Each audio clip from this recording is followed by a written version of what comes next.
Welcome to magnet brains. मैं हूं तुम्हारी वैदेही मैम और हम डिस्कस कर रहे हैं कौन से टॉपिक वाइज एमसीक्यू, कौन से चैप्टर के मैम। देखो जरा पीछे क्या लिखा है, इकोसिस्टम के। ठीक है, ये हम किसकी प्रिपरेशन कर रहे हैं, CUET की प्रिपरेशन कर रहे हैं। 1 महीना बचा है, नेगेटिव मार्किंग भी है मैम, पर 12th का ही आने वाला है। नहीं, यहीं पे गड़बड़ हो गई। 12th का आने वाला तो है, पर 12th का वो वाले चैप्टर्स भी आने वाले हैं जो CBSE बोर्ड ने हटा दिए थे। मतलब इसका लेवल थोड़ा 12th बोर्ड से ऊपर और नीट से नीचे, पर हम मिलके एग्जाम क्रैक करेंगे। वापस मैम MCQ है तो फिर क्या फायदा, मतलब फायदा मतलब क्या, फिर तो अच्छा ही है, बस टिक करके आ जाओ। यहीं तो गड़बड़ हो गई। MCQ है पर नेगेटिव मार्किंग है भैया, कट थ्रो कंपटीशन है। जरा सा तुम्हारा एक क्वेश्चन गलत और तुम्हारी रैंक पूरे हो सकता है, पूरे एक क्वेश्चन 1 मार्क की वजह से 50 का डिफरेंस आ जाएगा और तुम्हारी रैंक पूरे 50 पीछे यूनिट्स पीछे चली जाएगी। तो वापस हमको चाहिए सेंट्रल यूनिवर्सिटी। अब रोज अपने दिमाग में बोलो कि हमको सेंट्रल यूनिवर्सिटीज चाहिए, तो फिर तो बिल्कुल मिल ही जाएगा और पढ़ना भी पड़ेगा, है ना। चलो, तो ये सारी चीजें तुम्हें MCQ की प्रैक्टिस कहाँ होने वाली है, इसी चैनल पे जिसका नाम है मैग्नेट ब्रेन्स, जहां मिलता है आपको फ्री एजुकेशन किंडरगार्टन से लेके ग्रेड 12 तक, इंग्लिश में भी, हिंदी में भी, और बहुत सारी कॉम्पिटिटिव एग्जाम्स के लिए भी। तो उसमें से एक कॉम्पिटिटिव एग्जाम है CUET, जो हम मिलके क्रैक करेंगे। तो आज का हम जो चैप्टर पढ़ने वाले हैं वो है इकोसिस्टम। अभी आप वापस यहाँ पे मैंने टॉपिक वाइज लिए, जो जो टॉपिक के मेरे को लग रहा है कि नहीं इस टॉपिक से 110% क्वेश्चन या ज्यादा फ्रीक्वेंसी आने के, उनके ज्यादा क्वेश्चंस मिलेंगे। कुछ टॉपिक है तुमको हार्डली 2 या 3 ही क्वेश्चन सॉल्व करवाऊंगी। उसका रीजन है बहुत कम पूछे जाते उस एरिया से, फिर भी हम प्रैक्टिस करके जाएंगे। ठीक है, तो अब वापस करोगे क्या, जैसे मेरे साथ लेक्चर सुनते जा रहे हो तो खुद ही अपने मन में चैट बॉक्स में लिख के मुझे जरा आंसर बताते चलो। ठीक है, उसके बाद मैं चेक करूंगी, और अगर कोई ऐसा लग रहा है कि मैम आपने ये वाला आंसर बता दिया पर उसका रीजन नहीं समझ में आया, तो वो भी डाउट जरूर पोस्ट करना चैट बॉक्स में, मैं जरूर सॉल्व करूंगी। ठीक है, तो चलो स्टार्ट करते हैं। आज है इकोसिस्टम। तो इकोसिस्टम का स्ट्रक्चर एंड कंपोनेंट। तो पहला क्वेश्चन, अच्छा वापस वही पैटर्न, एग्जाम में जब तुम एग्जाम देने जाओगे, मतलब एग्जाम में तो क्या करोगे, कीवर्ड, क्वेश्चन के कीवर्ड को करोगे अंडरलाइन। अब मैम क्वेश्चन के कीवर्ड कैसे, देखो जनरली तो सीधा सीधा क्वेश्चन रहेगा, पर ये 12th में था, ये है एंट्रेंस एग्जाम, तो यहाँ कैसा क्वेश्चन रहेगा, वहां पे कुछ कीवर्ड्स लिखे रहेंगे, जैसे तुम्हारा हो गया इनकरेक्ट, नॉट, है ना, या एक्सेप्ट। तो ये सारी जो चीज है उसको तुम जरूर अंडरलाइन करना। क्यों, तुम्हारे दिमाग में तुम याद करके गए हो कि हाँ यही पूछने वाले, अब वहां वो नहीं पूछ रहे, उसके अलावा वर्ड लिखा हुआ है एक्सेप्ट या इनकरेक्ट या नॉट, और तुमने क्वेश्चन पढ़ लिया, हाँ फर्स्ट ऑप्शन देखा यही आंसर है। अरे पर देखो तो जरा ऊपर क्वेश्चन में दिया क्या है, पूछ क्या रहे वो। ठीक है, फिर वापस क्वेश्चन पढ़ने के बाद हम 2 मिनट लेंगे, उससे रिलेटेड जो भी कुछ याद आ रहा है एक बार बोल देंगे। अगर क्वेश्चन ही कुछ अलग दिख रहा है तो एक बार क्वेश्चन ध्यान से पढ़ो, क्वेश्चन को समझो, फिर एक बार ऑप्शंस पढ़ो, और ऑप्शन पढ़ने के बाद जो एक गो में लगे तुमको कि नहीं, मतलब पूरा एनालिसिस करने के बाद, नहीं तो बोलोगे मैम ये ऑप्शन सुंदर दिख रहा है इसी के हम जाएंगे, नहीं, एनालिसिस करने के बाद जो लगे नहीं ये ऑप्शन हो सकता है, वही ऑप्शन मार्क करके आओ। याद रखो एंट्रेंस एग्जाम में जनरली MCQ में ऐसा होता है कि तुम एक बार क्वेश्चन पढ़ोगे, फिर वापस वही क्वेश्चन जब पढ़ोगे ना तो तुम्हें क्वेश्चन का पूछने का तरीका ही अलग लगने लगेगा। फिर तीसरी बार पढ़ोगे तो वो तीसरा सेम क्वेश्चन तुमको और अलग तरीके से साउंड करेगा। तो इतना वक्त भी नहीं है और अपन को नेगेटिव मार्किंग नहीं चाहिए, तो पहली बार ही बहुत केयरफुली क्वेश्चन पढ़ना है, क्योंकि पहली बार में ही वो क्वेश्चन तुम्हारे दिमाग में पूरा सेटल होने लगेगा और उसका आंसर खुद ब खुद कहीं ना कहीं आने लगेगा। ठीक है, तो चलो स्टार्ट करते हैं। पहला question, which among the following is not. तो नॉट को क्या किया मैंने, अंडरलाइन। क्यों, क्योंकि वो क्या है मेरा keyword. Okay, a functional unit of ecosystem, मतलब फंक्शनल यूनिट ऑफ इकोसिस्टम। अब हमने पढ़े थे इकोसिस्टम के 4 कंपोनेंट्स होते हैं, बताओ कौन कौन से मैम, प्रोडक्टिविटी, उसके बाद डीकंपोजिशन, उसके बाद एनर्जी फ्लो और न्यूट्रिएंट साइक्लिंग। मतलब ये 4 तो होने चाहिए। इन चारों के अलावा अगर कुछ लिखा है, बताओ जल्दी क्या दिख रहा है इन चारों के अलावा चैट बॉक्स में। मैम डिकंपोजिशन है कंपोनेंट पर पूछा है नहीं, तो लगाओ क्रॉस। न्यूट्रिएंट साइक्लिंग है कंपोनेंट पर पूछा है नहीं, लगाओ क्रॉस। एनर्जी फ्लो है कंपोनेंट पर पूछा है नहीं है, तो ऑप्शन क्या है तुम्हारा, पोल्यूशन। हुआ क्लियर। बोलोगे मैम ये तो बहुत इजी था, इजी तब होगा ना जब याद करके जाओगे। अगर किसी को पता ही नहीं कि ये कंपोनेंट्स तुम्हारे इकोसिस्टम के हैं तो फिर तो पोल्यूशन भैया गलत हो गया। कोई बात नहीं, अगला क्वेश्चन देखते हैं, flow of energy is unidirectional because. अब देखो यूनि डायरेक्शनल पूछ रहे हैं और बिकॉज पूछ रहे हैं, तो अब तुम लोग मुझे बताओ कि जब हमने इकोसिस्टम पढ़ा था तो यूनि डायरेक्शनल का मतलब क्या होता है मैम, एक डायरेक्शन में। तो मुझे बताओ कितनी एनर्जी हम ऑब्जॉर्व करते हैं, एब्जॉर्व ऐसा नहीं पूछती हूँ मैं, कहाँ से, ये सोर्स ऑफ एनर्जी क्या है, तो बोलोगे मैम सन। अच्छा वहीं पे मैंने बोला था एक्सेप्ट कुछ बोला था, तो except deep sea hydrothermal vents, फिर मैंने बोला था कि sun is the only source of energy. तो चलो जल्दी से बताओ मुझे, ये रहा हमारे सन भैया, आजकल बहुत ज्यादा गर्म है ना, ठीक है। अब सन के थ्रू जो लाइट आ रही है उसको क्या बोलते हैं मैम, सनलाइट बोलते हैं, रेडिएशंस बोलते हैं। उनमें से बताओ मुझे कि हमारे कितना परसेंटेज काम का रेडिएशन रहता है, बोलोगे मैम 50%, बहुत बढ़िया। तो 50% रेडिएशन जो होता है, जल्दी बताओ इस 50% रेडिएशन को जिससे फोटोसिंथेसिस हो सकती है क्या बोलते हैं, क्वेश्चन है, चैट बॉक्स में मुझे लिख के दो, वापस क्वेश्चन रिपीट करियो कि सनलाइट से जो 50% रेडिएशन आ रहा है जो एक्चुअल में फोटोसिंथेसिस के लायक है या उस लेवल का है जिससे फोटोसिंथेसिस की जा सकती है, उसको हम क्या बोलते हैं, ठीक है। उसके बाद अब ये बताओ इसमें से अगर ये कोई प्लांट है यहाँ पे, तो ये प्लांट कितनी एनर्जी इस 50% का एब्जॉर्व करता है, 2 to 10%। अपन को वही नंबर याद रखना है, 2 to 10%। अब बोलोगे मैम पर ये सब कुछ तो पूछ ही नहीं रहे, हाँ मैं इसलिए डिस्कस कर रही हूँ क्योंकि याद हो जाए, ठीक है। और देखना आगे कोई ना कोई क्वेश्चन यही सारे क्वेश्चंस पे रहेगा, एक जो मैंने तुमसे पूछा इस 50% को क्या बोलते हैं, जो तुम मुझे चैट बॉक्स में लिख के बताओगे। दूसरा ये कितना इसका एब्जॉर्ब होता है, 2 to 10%, ये तो हमें याद हो गया। अब बताओ ये सनलाइट इस प्लांट ने एब्जॉर्ब की, किया फोटोसिंथेसिस करने के बाद इनऑर्गेनिक को ऑर्गेनिक में कन्वर्ट किया, अब आ गई एनर्जी। अब इस एनर्जी का कितना परसेंट आगे तुम्हारा प्राइमरी कंज्यूमर पे जाएगा, तो बोलोगे मैम 10%, बिल्कुल सही।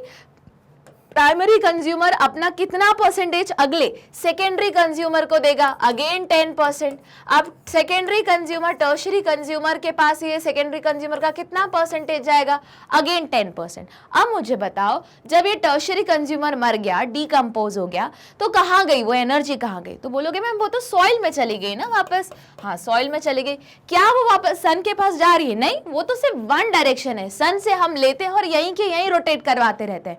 तो देखो यूनिडायरेक्शनल हुई ना, क्यों यूनिडायरेक्शनल, क्योंकि जो एनर्जी हमने सन से ली वो इसी इकोसिस्टम में है, वापस हमने उठा के ऐसे नहीं बोला जो तुमसे लिया वो वापस सूद समेत वापस, ऐसा तो कुछ नहीं कर रहे भैया, है ही नहीं इतनी औकात। हम खुद, हम पूरी हमारी बॉडी, हमारा पूरा बायोमास उस सन के कारण बना हुआ है, हम पूरी एनर्जी भी इकट्ठा कर ले और वापस बोले कि हम शटल से सन के पास भेज रहे, ऐसा तो हो ही नहीं सकता। तो वापस ये यूनिडायरेक्शनल क्यों है, क्योंकि सिर्फ एक डायरेक्शन में आ रहे, हम सन से सिर्फ ले रहे एनर्जी और अपने पास ही अंदर के अंदर ही रोटेट करवा रहे हैं। हुआ क्लियर? तो ये कहीं ऑप्शन में होना चाहिए। चलो ऑप्शंस देखते हैं। Energy passes from one trophic level to next, हाँ ठीक है, energy passes from one trophic level to next, पर इसको हम यूनिडायरेक्शनल नहीं बोल सकते। अब बताओ यहाँ पे जैसे हाँ ये ठीक है, पर यूनिडायरेक्शनल क्यों नहीं बोल सकते, क्योंकि वापस मैम, क्योंकि यूनिडायरेक्शनल बोलने के लिए एक ही डायरेक्शन में जा रहा है, जहाँ से आई वहीं वापस हम नहीं भेज रहे। अगर कोई चीज़ जहाँ से शुरू होती वहीं चली जाती है तो उसको हम साइकिल बोलते हैं, जैसे न्यूट्रिएंट साइकिल हुई है ना, तो ये सब क्या बोलते हैं हम, ये हम एक साइकिल बोल सकते हैं। पर यहाँ पे जहाँ जो हमारा मेन सोर्स है हमारे सूरज मामा जी, तो वहां से तो हमको नहीं, चंदा मामा होता है, तो जो भी होता है, सूरज चाचा, मुझे नहीं पता क्या होता है, ठीक है। तो जो भी सूरज है वहां से, सन से हमारी एनर्जी बस आ रही है, तो आ रही है पर आगे जा रही है, वापस सन की तरफ नहीं जा रही है। तो ये ऑप्शन, ये आंसर, ये स्टेटमेंट सही है, पर इसको सपोर्ट नहीं कर रहा, तो अभी तो भैया कैंसिल कर दो। Energy transfer from one trophic level to the next goes on increasing, गलत। ये तो तुमने देखा ही है, मैंने लिखा भी है, क्या गलत है इसमें, एनर्जी और इंक्रीजिंग, क्यों, एनर्जी अगले ट्रॉपिक लेवल पे कम होती जाती है, क्यों, 90% एनर्जी लॉस हो जाती है, किसमें, respiration loss, metabolism loss, heat loss जिसको बोलते हैं, सिर्फ 10% आगे जाती। तो ये तो स्टेटमेंट ही गलत है, हटाओ इसे। Energy absorb by green plants during photosynthesis will not revert to the sun, बिल्कुल सही, यही तो बोल रही हूं मैं इतने देर से कि वापस जो एनर्जी ली है वो वापस सन के पास नहीं जाने वाली है, तो यही करेक्ट ऑप्शन है। फिर भी आखिरी ऑप्शन पढ़ लेते हैं। Energy is lost in every topic level, energy is lost in every topic level तो है, पर इससे उसको यूनिडायरेक्शनल थोड़ी ना बनाता है। तो वापस करेक्ट ऑप्शन क्या हुआ, सेकंड का सी। क्या है कि वापस जो एनर्जी आ रही है वो वापस हम सन के पास नहीं भेज पा रहे हैं या नहीं भेज रहे हैं। और वापस मुझे इसका आंसर चाहिए, जल्दी बताना। ये जो 50% एनर्जी है जो सनलाइट की आ रही है, जो हम फोटोसिंथेसिस के लिए यूज करें, उसको क्या बोलते हैं। अगला, अब देखो मुझे लगा इनमें से यही 2 क्वेश्चन पे ज्यादा क्वेश्चंस आ सकते हैं, पर डरना मत, मैं प्रीवियस ईयर क्वेश्चन भी सॉल्व करूंगी, अपन डिस्कस करेंगे, ठीक है। अच्छा, अगला जो टॉपिक है वो है प्रोड्यूसर, कंज्यूमर एंड डीकंपोजर्स। तो चलो स्टार्ट करते हैं। पहला क्वेश्चन क्या बोल रहा है, वाटर सॉल्यूबल, ठीक है, water soluble inorganic nutrient go down in the soil horizon and get precipitated as salt, this process is called. अरे ये तो एकदम स्ट्रेट अवे क्वेश्चन है, बताओ क्या बोलते हैं मैम, लीचिंग बोलते हैं, ठीक है। अगर ऐसे सपोज करो तुम भूल गए कि लीचिंग क्या है, तो चलो स्टार्ट करते हैं। मिनरलाइजेशन क्या है मैम, ये आखिरी स्टेप है, याद करो जब हमने डीकंपोजिशन पढ़ा था कि नहीं। डीकंपोजिशन को हमने और 5 स्टेप में डिवाइड किया था। कौन कौन सी 5 स्टेप थी बताओ। सबसे पहले था फ्रेगमेंटेशन, जो यहाँ लिखा हुआ है। फ्रेगमेंटेशन में क्या होता था, बस बड़े जो फ्रेगमेंट्स है वो छोटे फ्रेगमेंट में डिवाइड हो जाते थे। कौन करता था फ्रेगमेंटेशन, जैसे तुम्हारे इंसेक्ट्स हो गए, अर्थवॉर्म हो गया, ये सब करते थे। फंजाई हो गया, बैक्टीरिया हो गया, ये सारे फ्रेगमेंट करते थे, मतलब बड़े कंपोनेंट को छोटे कंपोनेंट में तोड़ना, ठीक है। याद आया, आ गया मैम। अच्छा, उसके बाद बताओ क्या होता था मैम, लीचिंग होती थी। तो लीचिंग में बताओ क्या हुआ मैम, जब फ्रेगमेंटेशन हुआ तो उसमें से कुछ चीजें जो इनऑर्गेनिक, ऑर्गेनिक, डायरेक्ट और इनऑर्गेनिक में कन्वर्ट हो गया, पर वो थे सल्यूबल। कैसे, वाटर सल्यूबल। और जब पानी आया तो वो उसके साथ कहाँ चले गए, सॉइल होराइजन के सबसे नीचे, जहां पे वो प्रेसिपिटेट सॉल्ट के फॉर्म में जम गए, और वो अभी नहीं मिलेंगे, अनअवेलेबल रहेंगे। पर जब वापस कोई टेक्टोनिक मूवमेंट होगा तो वो वापस ऊपर आ जाएंगे। हाँ, तो इसी को क्या बोलते हैं, लीचिंग बोलते हैं। तो देखो ये तो स्ट्रेट अवे क्वेश्चन है, तो बोलोगे मैम ये तो सीधा सीधा हमने बता दिया। अच्छा बताओ, लीचिंग के बाद थर्ड स्टेप कौन सी आई थी, अगर याद आ रहा हो तो मैम क्या बोलते हैं, जल्दी बताओ। कैटाबॉलिज्म। याद आया, तो कैटाबॉलिज्म में क्या हो रहा है, वापस ऑर्गेनिक चीजें इनऑर्गेनिक में कन्वर्ट हो रही है। कौन कर रहा है कन्वर्ट मैम, एंजाइम्स की मदद से हो रहा है कन्वर्ट। और ये एंजाइम्स कौन निकाल रहे हैं, वापस भैया फंजाई एंड बैक्टीरिया, मतलब फंजाई एंड बैक्टीरिया 2-3 जगह आ रहे हैं, ठीक है। उसके बाद बताओ फोर्थ स्टेप क्या आती है, तो फोर्थ स्टेप क्या है तुम्हारी, ह्यूमिफिकेशन, वो लिखा हुआ है। तो ह्यूमिफिकेशन में क्या होता है मैम, ह्यूमस का फॉर्मेशन होता है।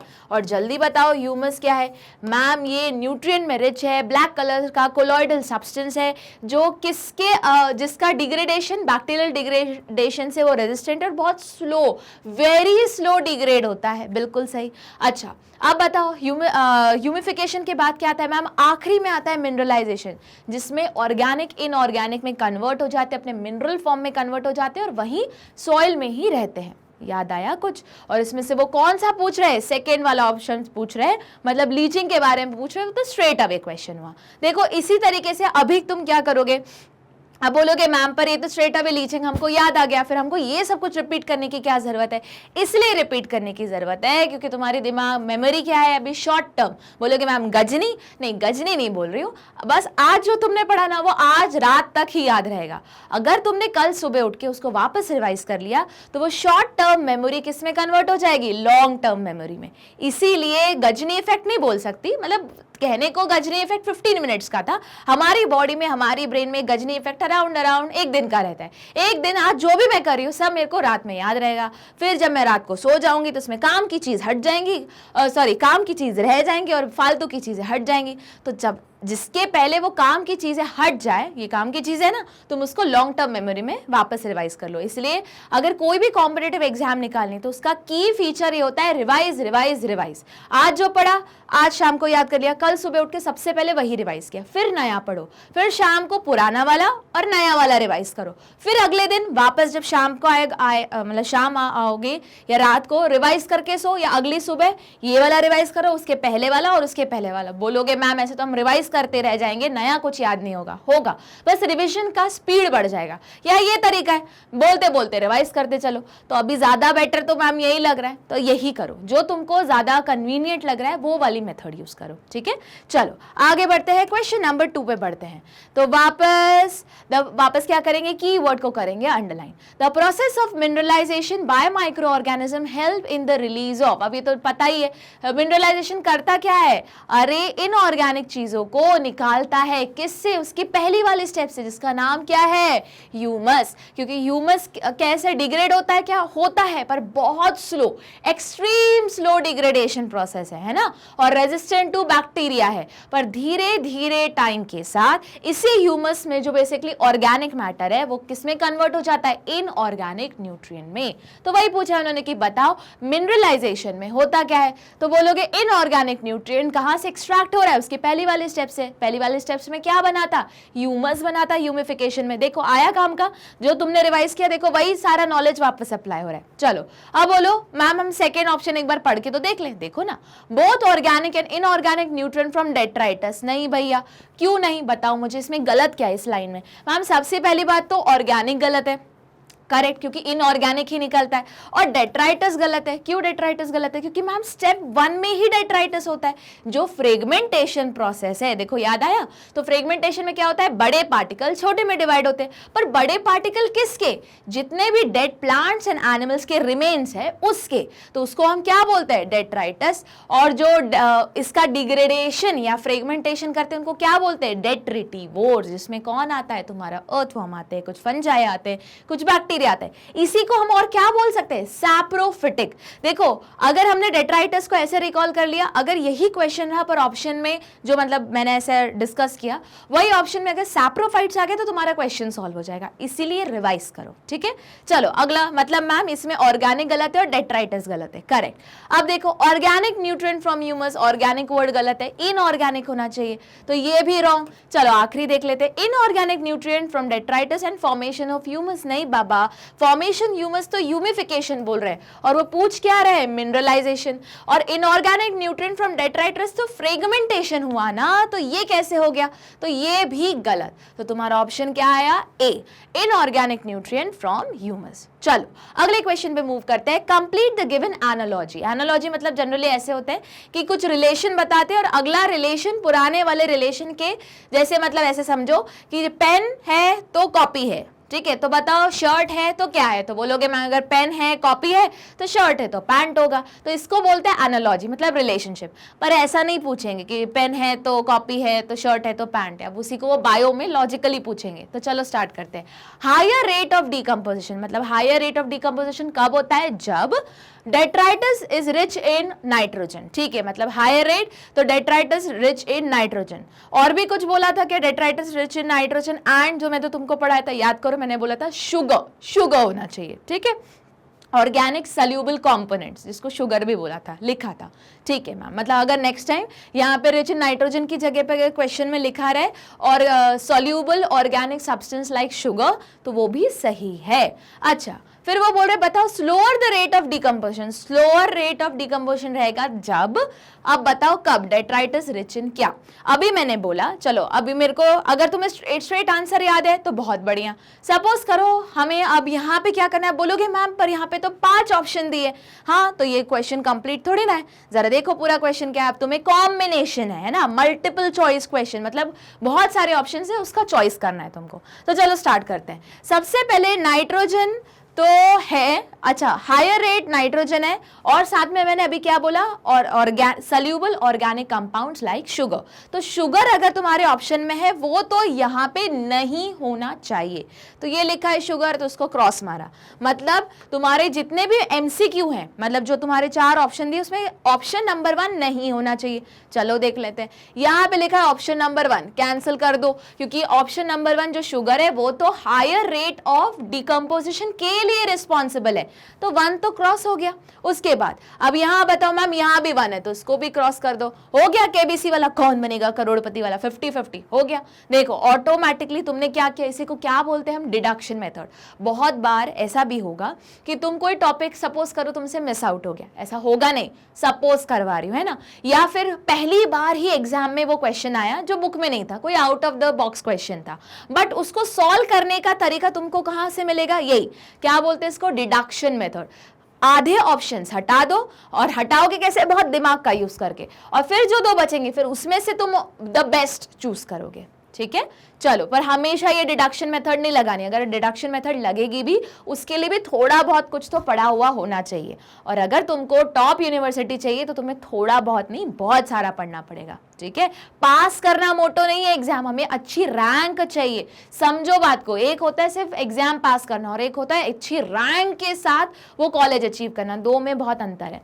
चलो, और तुम दूसरी वाली कैटेगरी में आओगे, चलो ठीक है, इतना आया समझ में। अब देखो, अब मैम तो 2 ऑप्शंस तो हट गए, चलो अगला ऑप्शन देख लेते हैं। अब अगर तुमने याद किया होगा तो स्लोअर रेट ऑफ डिकम्पोजिशन कब रहता है, जब उसमें क्या रहता है, काइटिन और लिग्निन। देखो जरा ऑप्शन कहाँ है मैम, ये तो कैंसिल हो गया, लिग्निन और काइटिन होना चाहिए, मतलब कोई ऐसा कार्बोहाइड्रेट बेसिकली क्या हुआ, वापस देखो भैया शुगर ही होता है कार्बोहाइड्रेट, तो हटाओ इसको, ठीक है। अब एसिड्स तो है ही नहीं, ठीक है, तो तुम्हारा ऑप्शन मतलब कुछ ऐसा होना चाहिए कि हमारे पास 2 और 4 का कोई ऑप्शन अवेलेबल होना चाहिए। चलो देखते हैं, है ना, हमने ऑलरेडी पहले ए हटा डाला है, सी हटा डाला है, और 4 जो तुम्हारा है सिर्फ लिग्निन नहीं होगा, काइटिन एंड लिग्निन होगा, तो तुम्हारा ऑप्शन क्या बच रहा है, बोथ 2 और 4। मिल गया आंसर।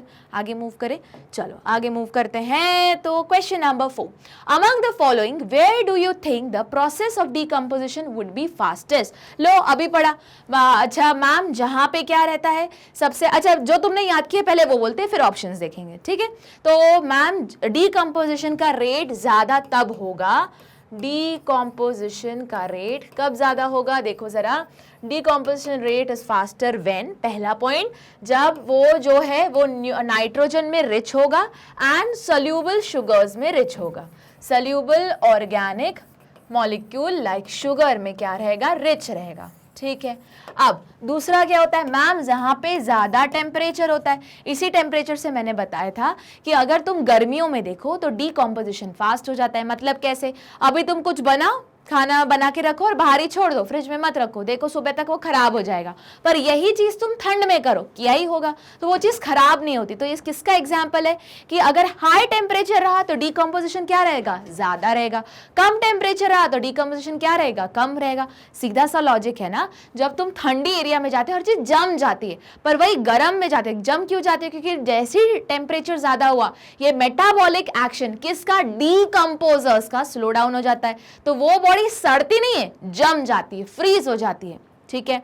इसीलिए कोल्ड स्टोरेज के लिए भी हम क्या यूज करते हैं, बर्फ का यूज करते हैं। आया लॉजिक समझ में। जितने भी लोग फिशिंग करते हैं या जो मीट इंडस्ट्री एक जगह से दूसरी जगह कुछ पहुंचा रही है, पैक करके पहुंचा रही है, अरे तुम सीधे सीधे डी मार्ट चले जाओ, मतलब डी मार्ट नहीं कोई भी मार्ट चले जाओ जहां पे नॉन वेज फूड या वेज फूड में मिल रहा है, तो बताओ, या चीज तुम्हारा मिल रहा है, दूध मिल रहा है, मुझे ये बताओ, दूध चीज दही ये हो गया, आइसक्रीम हो गया, आइसक्रीम तो चलो छोड़ दो, पर ये चीज जैसी चीज हो गई, ये सब कहाँ रखा जाता है मैम, फ्रीजर में रखा रहता है, वहां जाके हम खोल के निकालते हैं। क्यों फ्रीजर, क्यों, क्योंकि टेम्परेचर कम करोगे तो जब भी टेम्परेचर कम होगा कौन सी प्रोसेस कम हो जाएगी, डिकम्पोजिशन कम हो जाएगी। कम बोल रही मैंने यहाँ पे बता रही हूँ, यहाँ ज्यादा, मतलब टेम्परेचर डिकम्पोजिशन कैसे है, डायरेक्टली प्रोपोर्शनल। अब ये वर्ड्स भी याद रखना शुरू करो, बहुत बार क्वेश्चन इस टाइप से भी पूछे जा सकते हैं कि डायरेक्टली प्रोपोर्शनल है तो ये सही है कि गलत है, या फिर decomposition is directly proportional to, फिर 4 ऑप्शन देंगे कि temperature, nitrogen, soluble organic matter, एक दे देंगे काइटिन, एक दे देंगे लिग्निन, और फिर उसका क्या कॉम्पोजिशन, कॉम्बिनेशन रहेंगे।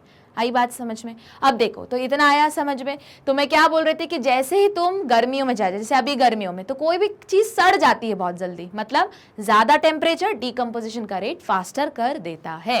तो चलो देखो यहाँ पे, अच्छा यहीं से एक और चीज याद आई, तुमने सुना होगा कि जब आइस एज आई थी तो हर चीज जम गई थी, तो बोलोगे मैम वो तो हमको रीजन पता है कि पॉइक्लोथर्मिक एनिमल थे जिनको कोल्ड ब्लडेड ऑर्गेनिज्म बोलते हैं, वो जिंदा नहीं रह पाए, मर गए, ठीक है। पर एक और बता देती हूँ, अगर ठंडी कोई चीज होगी तो वो क्या हो जाती है, इनएक्टिव हो जाती। मतलब जो डीकंपोजर्स के एंजाइम्स है वो क्या हो जाएंगे, इनएक्टिव हो जाएंगे, काम नहीं करने लगेंगे, तो वो चीज वहीं रह जाएगी। ठीक है, बॉडी का भी वही होता है। जब कोई मरता है, तुमने ये भी देखा होगा, कहाँ पे लटाते हैं, जल्दी बताओ। कोई मर गया है, मतलब उसका डीकंपोजिशन स्टार्ट हो गया है, तो नॉर्मल बॉडी रखो और उसको बर्फ के अंदर रखोगे, मतलब तुम बेसिकली कौन सी प्रोसेस स्लो डाउन कर रहे हो, डीकंपोजिशन। आया क्या कहानी समझ में? तो मतलब जितना ज्यादा टेम्परेचर, डीकंपोजिशन का रेट उतना ज्यादा। चलो इतना सब आ गया समझ में, अब ऑप्शन देख लेते हैं। अब बताओ, अब बोलोगे मैम यहाँ पे तो जगह के नाम है, तो अब जगह के नाम को डिसाइड कैसे करोगे? जो ठंडी जगह है वहां पे डीकंपोजिशन क्या रहेगा, कम रहेगा, और जो गर्म वाली जगह मतलब इक्वेटर के पास वाली ट्रॉपिक जोन हो गया, वहां पे क्या रहेगा, वहां पे डीकंपोजिशन फास्टर रहेगा। तो उन्होंने पूछा क्या है कि फास्टर कहाँ रहेगा। चलो ट्रॉपिकल रेन फॉरेस्ट, अरे ट्रॉपिकल रेन फॉरेस्ट मतलब क्या, ट्रॉपिक जोन जहां पे डायरेक्ट सनलाइट मिलती है, ठीक है, या सनलाइट सबसे मैक्सिमम होती है। हाँ मैम ये हो सकता है, पर बाकी के ऑप्शंस भी देख लो। एंटार्क्टिका नहीं भैया, बहुत ठंड रहती है, परमाफ्रॉस्ट रीजन है, यहाँ पे तो कुछ नहीं होने वाला, यहाँ तो जाके जम जाएगी बस बॉडी, इतना ही होगा। ठीक है, ड्राई एरिड रीजन, बोलोगे मैम यहाँ भी तो हो सकता है, ये ड्राई भी है, ड्राई तब है जब बहुत धूप पड़ रही है, हाँ हो सकता है, भी टिक लगा के रखो। आगे आते हैं एल्पाइन रीजन, एल्पाइन टुंड्रा, ये सब क्या है, ठंडी जगह, तो मैम ये भी कैंसिल हो गया। अब बताओ मैम हम इन दोनों में से कैसे डिसाइड करें कि ट्रॉपिकल भी तो गर्म है और ड्राई एरिड रीजन भी तो गर्म है। जैसे ड्राई एरिड रीजन हो गया तुम्हारा राजस्थान, वो भी तो मैम गर्म है, तो ये वाला लॉजिक तो अब अप्लाई होना चाहिए। तो अब ध्यान से सोचो, वापस सोचो, ये भी गर्म है ये भी गर्म है, मतलब टेम्परेचर वाइज दोनों सेम चल रहे हैं। तो अब बताओ, कोई भी चीज सड़ानी है अगर, या कोई चीज नहीं जनरेट भी करनी है, तो क्या जरूरत होता है, पानी की जरूरत होती है। यहाँ पे तो सिर्फ गरम गरम है, पानी नहीं है। यहाँ देखो ट्रॉपिकल रेन फॉरेस्ट कंटिन्यूस क्या हो रहा है, माइक्रो ऑर्गेनिज्म। अगर मैं फ्लोरा फोना देखूं या माइक्रो ऑर्गेनिज्म की अबंडेंसी देखूं, कहाँ मिलेगा मेरे को, ट्रॉपिकल रेन फॉरेस्ट में। इसीलिए आप बोलोगे मैम इस क्वेश्चन में क्वेश्चन गलत है, क्योंकि दोनों ऑप्शन सही है। दोनों ऑप्शन सही है, बिल्कुल मान रही हूं, पर वापस हम इस टाइप के क्वेश्चन में क्या करते हैं, मोर एक्यूरेट, मोर करेक्ट की तरफ जाते हैं। तो मोर एक्यूरेट और मोर करेक्ट कौन सा है, ट्रॉपिकल रेन फॉरेस्ट। क्यों, गर्मी भी है, साथ में सिंस ये रेन फॉरेस्ट है तो वहां पे डीकंपोजर्स का नंबर अबंडेंसी में होगा। तुम्हारा आंसर क्या आ जाएगा, ट्रॉपिकल रेन फॉरेस्ट। हुआ क्लियर इतना? चलो अगले क्वेश्चन देखते हैं। तो अगला क्वेश्चन देखते हैं, of the total incident solar radiation, the percentage photosynthetically active radiation power captured by the plant is। अब वो पूछ रहे बताओ जितनी भी सोलर रेडिएशन आ रही है उसमें से जो पार आ रहा है, यही मैंने कुछ पूछा था थोड़ी देर पहले, आधे घंटे पहले अगर याद हो तो। मैंने बोला था कि सन से जो रेडिएशन आता है, ये हमारे सन चाचा मामा जो भी बोलना है बोल लो, तो स्टूडेंट्स क्या बोला था कि इनसे क्या आता है, सनलाइट आती है, पर उसमें से काम का कितना रहता है, सिर्फ 50% रहता है, जो क्या करवा सकता है, फोटोसिंथेसिस करवा सकता है। तो ये जो 50% है इसी का मैंने पूछा था, बताओ इस 50% को क्या बोलते हैं। तो अगर तुम्हारे आंसर्स आ गए हो तो बहुत बढ़िया, कांग्रेचुलेशन, ठीक है, और अगर नहीं आ गए हो तो पढ़ना शुरू करो। चलो तो 50% उसको क्या बोलते हैं, पार। पार मतलब पार नहीं, हिंदी वाला पार नहीं, पार मतलब फोटोसिंथेटिकली एक्टिव रेडिएशन, तो ये हुआ पार। फिर मैंने थोड़ी देर पहले अगर तुमको याद होगा तो यहाँ डायग्राम बनाया था, बोला था इस पार में से भी ये प्लांट्स कितना परसेंट एनर्जी एब्जॉर्ब करते हैं, सिर्फ 2 to 10%। वही पूछ रहे हैं, देखो of the total inclined solar radiation, solar radiation का जो टोटल आया, the percentage photosynthetically active radiation जो 50% फोटोसिंथेटिकली थी, कैप्चर्ड बाय द प्लांट। अब प्लांट इस 50% का कितना कैप्चर कर रहा है बताओ, ओनली 2 to 10% ओनली। अब ये तो तुमको याद करके जाना पड़ेगा, नहीं तो गड़बड़ हो जाएगी, पर तुम लोग याद करके जाओगे। चलो 6 क्वेश्चन देख लेते हैं। आइडेंटिफाई द इनकरेक्ट स्टेटमेंट, गलत स्टेटमेंट बताओ कि इनमें से कौन सा है। तो इनकरेक्ट स्टेटमेंट पूछ रहे हैं, ठीक है। तो सबसे पहले अब वापस इनकरेक्ट है तो हम क्या करेंगे, हम स्टेटमेंट पढ़ेंगे। अगर हमको लग रहा है ये करेक्ट है पर पूछा गया है इनकरेक्ट है तो उसको कैंसिल कर देंगे, फिर अगले पे आएंगे, ठीक है। चलो स्टार्ट करते हैं। फाइटोप्लैंक्टन, फाइटोप्लैंक्टन कहाँ होते हैं मैम, एक्वेटिक इकोसिस्टम में, ठीक है। And algae are the producer of aquatic ecosystem, बिल्कुल सही। इकोसिस्टम के कौन है, प्रोड्यूसर है, एल्गे एंड फाइटोप्लैंक्टन। तो ये स्टेटमेंट सही है पर पूछा क्या है, इनकरेक्ट, तो क्रॉस लगाओ। चलो sunlight reaches deep sea hydrothermal vent, अरे सनलाइट के डीप सी हाइड्रोथर्मल वेंट तक पहुंचती है, नहीं भैया नहीं पहुंचती। तो यही तुम्हारा क्या हो गया, इनकरेक्ट स्टेटमेंट। फिर भी आगे पढ़ लेते हैं। No energy trapped in organism remain in it forever. बिल्कुल सही, कोई भी एनर्जी एक ऑर्गेनिज्म के अंदर ट्रैप है। सपोज मेरे अंदर एनर्जी ट्रैप है, पर हमेशा के लिए ट्रैप नहीं रहेगी। हर जो सेल पैदा हुआ है वो सेल मरेगा, तो जब वो मरा तो वो एनर्जी रिलीज हो गई, तो बिल्कुल सही। या फिर अगर किसी ने दूसरे ने उसको खा लिया तो एनर्जी क्या हुई, ट्रांसफर। फिर से कितनी एनर्जी ट्रांसफर होती है, 10%। लॉस कितनी हो जाती है, 90%। तो ये स्टेटमेंट सही है, पर पूछा इनकरेक्ट है तो क्रॉस मारो। Some insects, birds and mammals are herbivorous in terrestrial ecosystem. बिल्कुल हो सकते हैं, हर्बीवोर में से फूल पत्ती खाते हो, बिल्कुल सही स्टेटमेंट है, पर पूछा क्या है, इनकरेक्ट, तो क्रॉस मारो। तो करेक्ट आंसर क्या रहा, sunlight reaches deep sea hydrothermal vent. अब ये तुमको याद होगा जब हमने पहली लाइन ही पढ़ी थी सनलाइट के लिए कि sunlight is the only source of energy, वहां पे हमने क्या लिखा था, except deep sea hydrothermal vents, क्योंकि यहाँ पे भी एनर्जी लिबरेट हो रही है और यहाँ पे एनर्जी लिबरेट हो रही है वो अलग। ये कहाँ पे है, समुद्र के नीचे, जहाँ पे क्या है, एनर्जी निकल रही है, बहुत की गरम गरम एनर्जी निकल रही है, ठीक है। और वही सिम्स गरम है, पर किसके अंदर है, पानी के अंदर है, इसलिए वर्ड क्या आया, हाइड्रो। हाइड्रो क्योंकि पानी के अंदर है, गरम चीज, वहां से वेंट्स है, छोटे छोटे ओपनिंग्स है, अर्थ क्रस्ट की ओपनिंग है जहां से गैसेस, गरम गैसेस निकल रही हैं, तो वो ओपनिंग्स को बोला वेंट। पानी के नीचे इसलिए बोला हाइड्रो, और एकदम गहरे समुद्र के नीचे इसलिए बोला डीप सी, और थर्मल एनर्जी निकल रही in the form of heat. तो यहाँ पे इस जगह तक तो भैया सनलाइट जाती ही नहीं है, और वो बोल रहे कि वहां तक सनलाइट पहुंच रही, गलत। तो क्वेश्चन क्या पूछा था, आइडेंटिफाई द इनकरेक्ट स्टेटमेंट, और यहाँ पे ये क्वेश्चन होता है खत्म।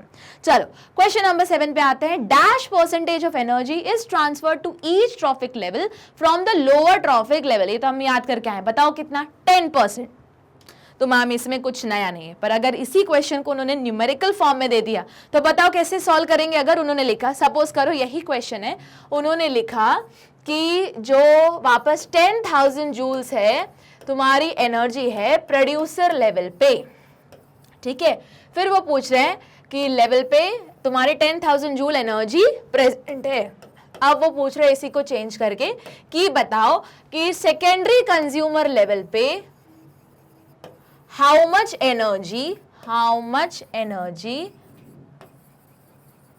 will be available, ठीक है। वो पूछ रहे 10,000 जूल ऑफ एनर्जी है कहां पे, प्रोड्यूसर लेवल पे, ठीक है। वो पूछ रहे बताओ सेकेंडरी कंज्यूमर पे how much energy will be available. तो सबसे पहले याद करो प्रोड्यूसर पे क्या है, 10,000 है, ठीक है। ये हुआ तुम्हारे प्रोड्यूसर पे, फिर आएगा प्राइमरी कंज्यूमर, फिर आएगा सेकेंडरी, तुम्हारा आएगा क्या, सेकेंडरी कंज्यूमर, ठीक है। अब इसका 10% मतलब हुआ 1000, इसका 10% मतलब हुआ 100 जूल्स। तो ये देखो इस तरीके से भी ये डायरेक्ट ना पूछ के वो लॉजिक पूछ ले तुमसे, ठीक है। घबराना नहीं है, हम सिर्फ 10% वाला लॉ लगा लेंगे। अब जिनको नहीं पता कैसे करेंगे, 10% किसी का भी पूछे तो तुम लिखो 10% ऑफ जिस भी चीज का पूछे, जैसे 10,000 तो लिखा, परसेंटेज को हटाओ यहाँ से, और परसेंटेज को जब हटाओगे तो क्या इससे डिवाइड करोगे, 100 से। ऑफ को हटाओ यहाँ से, क्या करोगे, मल्टीप्लाई करोगे, बस काटना शुरू करो, 0 से 0 कैंसिल, कितना बचा, 10,000 आ गया तुम्हारा 10,000। सेम उन्होंने कितना पूछा सेकेंडरी कंज्यूमर पे, तो और सेम चीज करो तो आ जाएगा तुम्हारा 100। हुआ क्लियर इतना। चलो आगे मूव करते हैं। तो ये क्वेश्चन इस तरीके से भी पूछ सकते हैं जैसे स्ट्रेट अवे पूछा है, या फिर न्यूमेरिकल फॉर्म में भी दे सकते हैं। चलो आगे बढ़ते हैं, क्वेश्चन नंबर 8 पे मूव करते हैं। Identify the incorrect pair. अब इनकरेक्ट पेयर बोल रहे हैं मतलब जो गलत पेयरिंग की हुई है। वापस क्या करेंगे मैम, पढ़ेंगे, जो करेक्ट लग रहा है पर पूछा नहीं है तो उसको काट देंगे, ठीक है। मैंगो ट्री प्राइमरी प्रोड्यूसर, हाँ बिल्कुल सही है, पर पूछा है इनकरेक्ट तो क्रॉस लगाओ। ग्रास हॉपर प्राइमरी कंज्यूमर, हाँ हो सकता है वो डायरेक्ट घास खा रहा हो तो प्राइमरी कंज्यूमर, तो करेक्ट है, क्रॉस लगाओ। मैन सेकेंडरी कंज्यूमर, हाँ हम सेकेंडरी कंज्यूमर भी हो सकते हैं, ठीक है, तो सही है, क्रॉस लगाओ। जू प्लैंकटन, अब जू मतलब क्या मैम, एनिमल, प्लैंकटन बोल रहे मतलब प्लांट्स, ठीक है।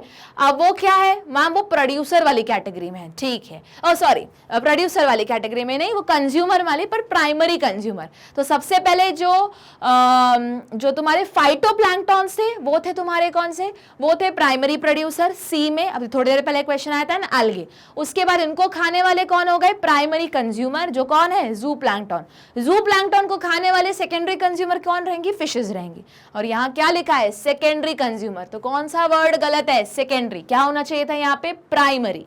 ठीक है, जरा ऑप्शन देखो, मिल गया आंसर। चलो क्वेश्चन नंबर 9 पे मूव करते हैं, क्या बोल रहा है, In an ecosystem, there is a flow of energy at different trophic level. ठीक है, this is as follows. अब वो सीक्वेंस दिया है, मतलब इसमें से अपन को करेक्ट चूज करना है। तो मुझे बताओ सबसे पहला क्या आना चाहिए मैम, प्रोड्यूसर आना चाहिए। बहुत बढ़िया, अब सब सारा ऑप्शन देख लो, जिसमें फर्स्ट चीज प्रोड्यूसर नहीं दिया उसको काट डालो। तो यहाँ पे देखो प्रोड्यूसर आखिरी में दिया है, कैंसिल। यहाँ पे प्रोड्यूसर फर्स्ट में दिया है, फर्स्ट में दिया है, फर्स्ट में दिया है। ठीक है, उसके बाद क्या आता है मैम, प्राइमरी कंज्यूमर। तो देखो जरा, प्राइमरी कंज्यूमर दिया है, डीकंपोजर गलत, टर्शरी कंज्यूमर गलत। लो इतना सा सॉल्व किया, आंसर आ गया। तो फिर भी देख लेते हैं, प्राइमरी कंज्यूमर ठीक है, सेकेंडरी कंज्यूमर, टर्शरी कंज्यूमर और डीकंपोजर। अब अगर तुमको याद होगा, जो हम पिरामिड बनाते हैं उसमें हम डीकंपोजर मेंशन नहीं करते। ये कहाँ पढ़ा था तुमने, लिमिटेशंस में पढ़ा था। क्यों, भले वो इंपॉर्टेंट रोल प्ले करता है पर डीकंपोजर कहीं भी मेंशन नहीं होता। ये किसका आंसर है, ये लिमिटेशंस का आंसर है। तो उसका सही आंसर क्या गया, बी। भले उन्होंने डीकंपोजर लिखा है, ये ऐसा इसलिए मैम आखिरी में लिखा है। अब तुम्हारा जेन्युइन क्वेश्चन आएगा, मैम ये भी तो जब मर गए तो डीकंपोज होगा, जब प्राइमरी कंज्यूमर सेकेंडरी कंज्यूमर मरेगा तब भी तो डीकंपोज होगा। हाँ होगा, पर आखिरी में इसलिए लिखा है कि वो मान के चल रहे हैं कि ये जब आखिरी में टर्शरी को खाने वाला कोई नहीं, तो जब ये मरेगा तो डीकंपोज हो जाएगा, ऐसा मान के चल रहे हैं। पर ऐसा होता नहीं, कोई भी स्टेज पे कोई भी मर सकता है।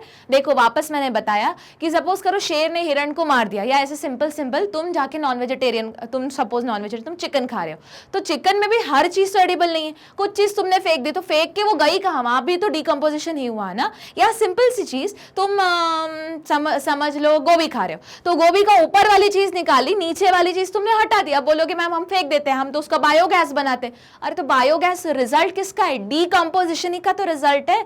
तो कुछ ना कुछ तो हर एनिमल में डिकम्पोज हो रहा है, पूरा तो तुम कंप्लीटली खा भी नहीं रहे हो। ठीक है, तो डिकम्पोजर एक्चुअली हर स्टेप के बाद आ रहा है, पर अगर सीक्वेंस वाइज देखें तो कोने में लगना चाहिए। ठीक है, आखिरी में। चलो क्वेश्चन नंबर 10 पे आते हैं। The organism which attacks dead animal are, अरे ये तो हमको पता ही है, डेड एनिमल को खाने वाले को क्या बोलते हैं, डीकंपोजर। क्या करते हैं वो, ऑर्गेनिक मैटर को इनऑर्गेनिक में कन्वर्ट करते हैं। इन्हीं को और क्या बोलते हैं मैम, स्कैवेंजर भी बोलते हैं। कौन कौन आता है इसमें मैम, अर्थवर्म आ गया, बैक्टीरिया आ गया, फंज आएगा, या फिर saprophytic mode of nutrition follow करते हैं। अब इतना सारा बोल दिया, अब देखो इसमें से जितना जो बोला है फिट कौन सा होता है। First link of the food chain and are also known as primary consumer. नहीं भैया, अटैक डेड, कैंसिल करो। अच्छा इसी को और भी कुछ बोलते हैं मैम, डेट्राइटस फूड चेन, याद करो। चलो, also known as herbivore, cancel.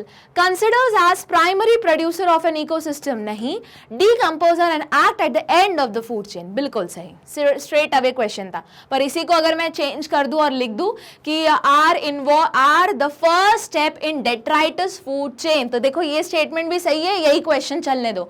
The organism which attack dead animal are first step या first trophic level of detritus food chain. आई बात समझ में? तो देखो ये लॉजिकली ये आंसर सही जा रहा है। चलो अगले क्वेश्चन पे मूव करते हैं। Question number 11, match the column 1 and 2। चलो मैं 5 मिनट दे रही हूँ, फटाफट मुझे जरा बताओ इसका आंसर क्या होना चाहिए। चैट बॉक्स में लिख के आंसर बताओ, मैं चेक करने वाली हूँ, फिर मैं डिस्कस करना स्टार्ट करूंगी।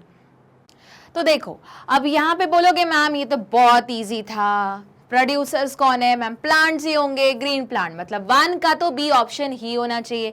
चलो डिडक्शन मेथड लगा लेते हैं। अब बोलोगे मैम इतने सिंपल में क्या डिडक्शन मेथड, इसलिए प्रैक्टिस करवा रही हूँ क्योंकि वापस मैंने बताया एग्जाम में कुछ ऐसे ऑप्शंस रहेंगे, मतलब क्वेश्चन तुमने पढ़ा हुआ है पर अंदर के ऑप्शन तुम पहली बार देखोगे, पर ये डिडक्शन मेथड वहां काम आएगी। तो जैसे तुमको इनमें से जैसे तुम श्योर हो कि अरे इसका आंसर तो यही है, जैसे फर्स्ट का तो बी ही होना चाहिए और डीकंपोजर का तो सी, मतलब फोर्थ का तो सी ही होना चाहिए। तो ये दो तुम्हारे एकदम क्लियर हो गए। चलो देखना स्टार्ट करो। तो फर्स्ट का क्या होना चाहिए, बी होना चाहिए। यहाँ है क्या, नहीं है, हटाओ इसे। फर्स्ट का बी है, हाँ चलने दो, फर्स्ट का बी है, चलने दो। यहाँ है क्या, नहीं है, हटाओ इसे। और मैंने क्या बोला, फोर्थ का तो सी ही होना चाहिए। चलो देख लो यहाँ पे, तो फोर्थ का सी हाँ है, टिक लगाओ। यहाँ देखो फोर्थ का ए है, हटा दो। अब देखो मैंने 2 क्वेश्चन सॉल्व भी नहीं किए, मेरा हो गया।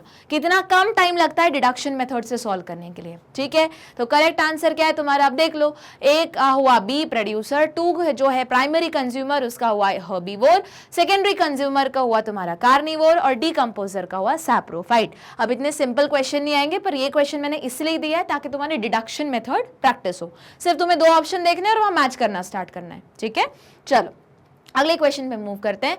इफ वी कंप्लीटली रिमूव, क्या किसको रिमूव कर रहे हैं? The decomposers from an ecosystem. अरे डीकंपोजर्स को हटा दिया तो अब मिनरल साइक्लिंग, न्यूट्रिएंट साइक्लिंग रुक जाएगी।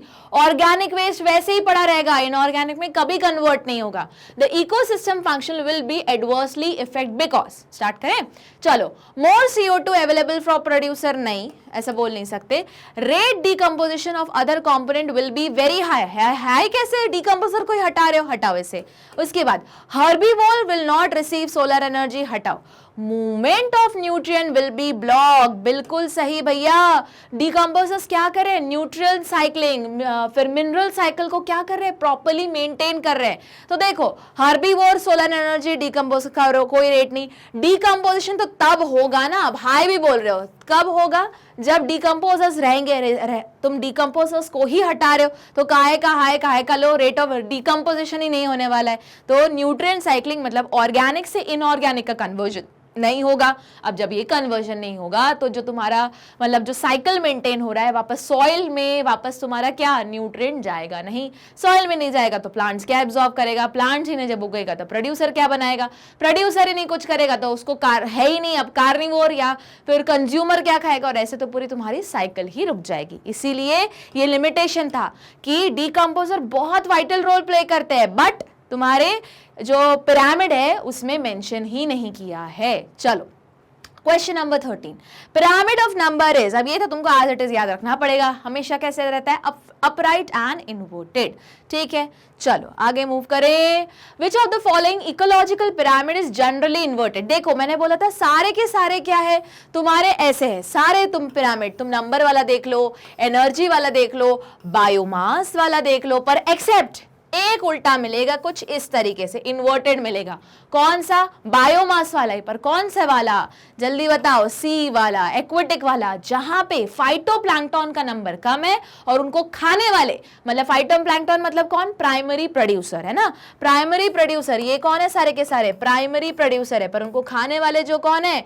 प्राइमरी कंज्यूमर, वो ज्यादा है। बनाने वाले कम है, खाने वाले ज्यादा है। चलो ऑप्शन देख लेते हैं। Pyramid of biomass in forest, गलत। पिरामिड ऑफ बायोमास इन सी, बिल्कुल सही। Pyramid of biomass in grassland, गलत। पिरामिड ऑफ एनर्जी, गलत, क्योंकि ये क्या था? तुम्हारा नंबर वाला था, ठीक है।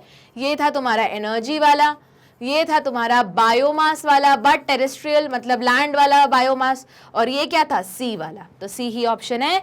चलो ऑप्शन देखते हैं। तो पिरामिड ऑफ बायोमास ऑफ सी। तो इस टाइप के क्वेश्चन जरूर आएंगे जिसमें तुम्हें कंफ्यूज कर देंगे वो। चलो अगला क्वेश्चन देखते हैं। Assertion and reason. असर्शन क्या बोल रहा है? वापस एक इंडिविजुअल स्टेटमेंट है। जिन लोगों को असर्शन रीजन सॉल्व करना नहीं आता, मैं बता दूं, असर्शन एक स्टेटमेंट होता है, रीजन एक स्टेटमेंट होता है। तुमको बस ये चेक करना होता है कि पहली बात तो ये जो तुम स्टेटमेंट पढ़ रहे हो वो सही है, अगर सही है तो ही अगला पढ़ो। अगर तुमको लग रहा है असर्शन जो स्टेटमेंट है वो कुछ भी उटपटांग गलत सलत लिखा हुआ है तो ज्यादा दिमाग मत लगाओ, सीधे जाओ और डी ऑप्शन मार्क करके आओ, ठीक है। अब तुमने पढ़ लिया ये सही है, अब बेसिकली असर्शन मतलब क्या होता है? उसके सामने क्या कौन सा वर्ड लगाओगे? बिकॉज वर्ड लगाओगे। बिकॉज वर्ड लगा दो, उसके बाद बचा हुआ जो आंसर तुम याद करके गए हो, जो तुमको पता है तुम्हारे नॉलेज के अकॉर्डिंग, वो बोलो। अगर जो भी चीज तुम बोल रहे हो वो चीज यहाँ लिखी हुई मिल रही है तो आंसर क्या आएगा तुम्हारा? ए। मतलब मैम हमने पहले असर्शन पढ़ा, अगर हमको पढ़ने के बाद लगा कि वो स्टेटमेंट गलत लिखा है तो सीधे उठा के डी ऑप्शन जाएंगे, करेक्ट। फिर अगर हमने असर्शन पढ़ा और सपोज करो वो सही लिखा है तो हम लगाएंगे बिकॉज, फिर अपना रीजन बोलेंगे, करेक्ट। अगर जो हमने रीजन बोला है वो यहाँ लिखा हुआ है तो तुम कौन से आंसर पे जाओगे? ऑप्शन पे जाओगे, ए।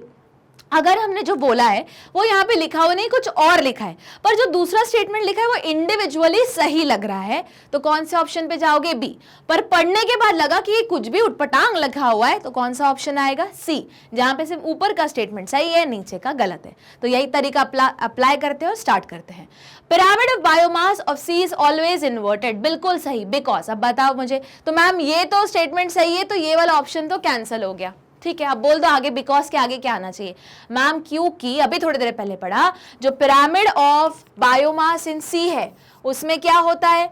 उसमें बेसिकली मैम जो प्राइमरी प्रोड्यूसर है, ऐसा रहता है तुम्हारा, तो देखो जो प्राइमरी प्रोड्यूसर है उसका नंबर कम होता है as compare to primary consumer.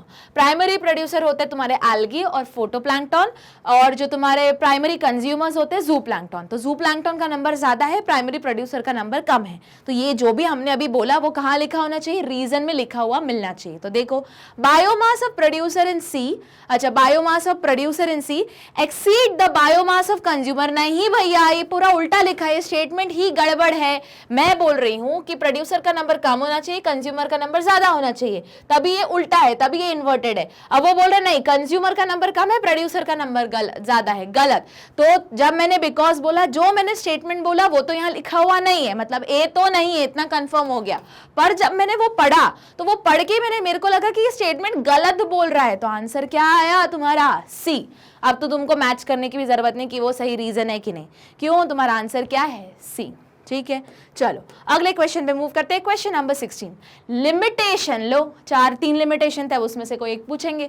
Limitation of ecological pyramid. सबसे पहले बताओ क्या लिमिटेशन था कि मैम इकोलॉजिकल पिरामिड सिर्फ एक ऑर्गेनिज्म को एक ट्रॉपिक लेवल पे ही मान के चल रहा है। ठीक है, अगला लिमिटेशन क्या था, वो डिकम्पोजर को काउंट ही नहीं कर रहा था। बिल्कुल सही। चलो देखो, it takes into account same species belonging to 2 or more trophic level. अच्छा, saprophytes are not given any place in ecological pyramid. भाई सैप्रोफाइट डिकम्पोजर है, और ये वाला तो है। It assume a complex food chain only. नहीं, वो तो सिंपल फूड चेन मानता था, सिंपल फूड चेन। तो ये तो स्टेटमेंट गलत है, वो करेक्ट पूछ रहा है तो क्रॉस करो। It is accommodate a food web only. नहीं, फूड वेब वो मानता ही नहीं था, वो तो फूड चेन ही मान के चलता था। और ये किसको अकाउंट मान के चलता था कि सेम स्पीशीज एक ही ट्रॉपिक लेवल पे है। यहाँ पे तो वो बोल रहा है मोर देन 2 और 3 स्पीशीज। नहीं, तो आंसर क्या आया, क्योंकि देखो उन्होंने लिखा है सैप्रोफाइट मतलब डिकम्पोजर, वो डिकम्पोजर का अकाउंट में नहीं लेता था, वही तो लिखा है are not given any place in ecological pyramid. तो इस क्वेश्चन के साथ खत्म होते हैं तुम्हारे 2 टॉपिक के। अभी एक और टॉपिक बाकी है, उसका एक और वीडियो बनेगा। तो खत्म होता है सारा के इकोसिस्टम के 2 टॉपिक से रिलेटेड एमसीक्यू। ठीक है, बने रहना है। अब बोलोगे मैम पहले वाला हमने एक्सप्लेनेशन नहीं सुना, क्या करें, कुछ नहीं करना है, गूगल पे जाओ, टाइप करो www.magnetbrains.com। जैसे ही टाइप करोगे ये होम पेज आएगा। अब जरूरी नहीं कि सिर्फ मेरा ही नहीं सुना हो, कोई दूसरे सब्जेक्ट का भी तुम्हारा कुछ मिस आउट हो रहा हो, या तुम ऐसे सोचो कि मैम एक बार हम 12th का वापस रिवाइज कर लेते हैं, तो 12th का कंटेंट कहाँ मिलेगा। बिल्कुल चिंता मत करो, वेबसाइट पे जाओ, यहाँ जैसे ही होम पेज ओपन करोगे तो देखो इंग्लिश में भी है, हिंदी में भी है। तो तुम जिसमें भी सुनना चाह रहे हो इंग्लिश में क्लिक करो, फिर वहाँ पे तुम्हें और सब टैब्स दिखेंगे, अपनी क्लास दिखेगी, उसको चूज करना। अगर सीयूईटी की प्रिपरेशन कर रहे हो तो सीयूईटी पे जाओ, बायोलॉजी है वहाँ जाओ, अगर तुम और कुछ पढ़ रहे हो तो उसके ऊपर जाओ, जनरल नॉलेज जरूर पढ़ लेना, तुम्हारे इसमें एक पोर्शन भी है। ठीक है, इसके ऊपर क्लिक करो, जैसे क्लिक करोगे यहाँ पे क्या आएगी, लिस्ट आ जाएगी कि कौन कौन से चैप्टर डले हुए हैं, उसके ऊपर क्लिक करोगे, सुनते चलोगे। और लाइक शेयर सब्सक्राइब करना नहीं भूलना है। एक और चीज मुझे जरा कमेंट बॉक्स में लिख के बताओ कि जब हम ये इकोलॉजी वाला चैप्टर खत्म कर देंगे तो कौन सा चैप्टर तुम फिर से रिवाइज करवाना चाहते हो, तो मैं वो चैप्टर से पढ़ाना स्टार्ट करूंगी। ठीक है, तो बने रहना है मेरे साथ और मैग्नेट ब्रेन्स के साथ, और पढ़ते रहना है। मिलते हैं हम अगली क्लास में।